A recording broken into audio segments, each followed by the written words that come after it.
Good morning, Michael here, and today's devotion is coming from Psalms 91, verse 9 and 10, with the exposition by Spurgeon from his works, The Treasury of David.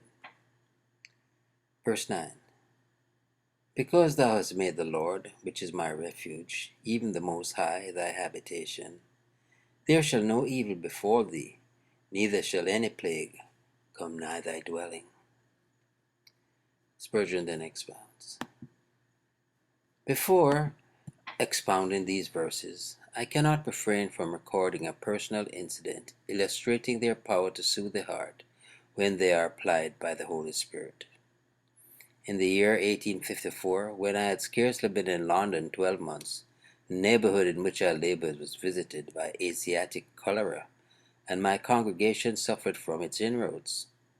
Family after family summoned me to the bedside of the smitten, and almost every day I was called to visit the grave. I gave myself up with youthful ardor to the visitation of the sick, and was sent from all corners of the district by persons of all ranks and religions. I became weary in body and sick at heart. My friends seemed falling one by one, and I felt or fancied that I was sickening like those around me. A little more work and weeping would have laid me low among the rest. I felt that my burden was heavier than I could bear, and I was ready to sink under it. As God would have it, I was returning mournfully home from a funeral when my curiosity led me to read a paper which was wafered up in a shoemaker's window in the Dover Road. It did not look like a trade announcement, nor was it, for it bore in it good bold handwriting these words: Because thou hast made the Lord, which is my refuge, even the Most High thy habitation, there shall no evil befall thee, neither shall any plague come nigh thy dwelling. The effect upon my heart was immediate. Faith appropriated the passage of her own. I felt secure, refreshed, girt with immortality. I went on with my visitation of the dying in a calm and peaceful spirit. I felt no fear of evil, and I suffered no harm. The providences which moved the tradesmen to place their verses in the window, I gratefully acknowledge, and in the remembrance of its marvelous power, I adore the Lord my God. The psalmist in these verses assures the man who dwells in God that he shall be secure. Though faith claims no merit of its own, yet the Lord rewards it wherever he sees it. He who makes God his refuge shall find him a refuge. He who dwells in God shall find his dwelling protected. We must make the Lord our habitation by choosing him for our trust and rest, and then we shall receive immunity from harm. No evil shall touch us personally, and no stroke of judgment shall assail our household. The dwelling here intended by the original was only a tent, yet the frail covering would prove to be a sufficient shelter from harm of all sorts.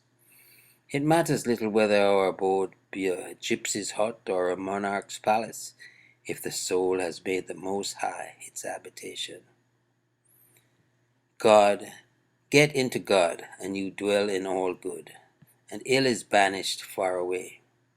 It is not because we are perfect or highly esteemed among men that we can hope for shelter in the day of evil, but because our refuge is the eternal God, and our faith has learned to hide beneath his sheltering wings.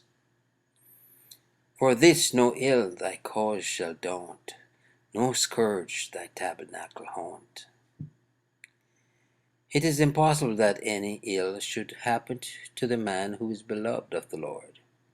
The most crushing calamities can only shorten his journey and hasten him to his reward. Ill to him is no ill, but only good in a mysterious form. Losses enrich him. Sickness is his medicine. Reproach is his honor. Death is his gain. No evil in the strict sense of the word can happen to him, for everything is overruled for good. Happy is he who is in such a case. He is secure where others are in peril. He lives where others die. And so be it. God so great, God so marvelous, God so real, ever present, ever sure. Well, Michael here, trust you enjoyed the devotion, declaring yet again, Jesus is Lord. Until next time, be blessed.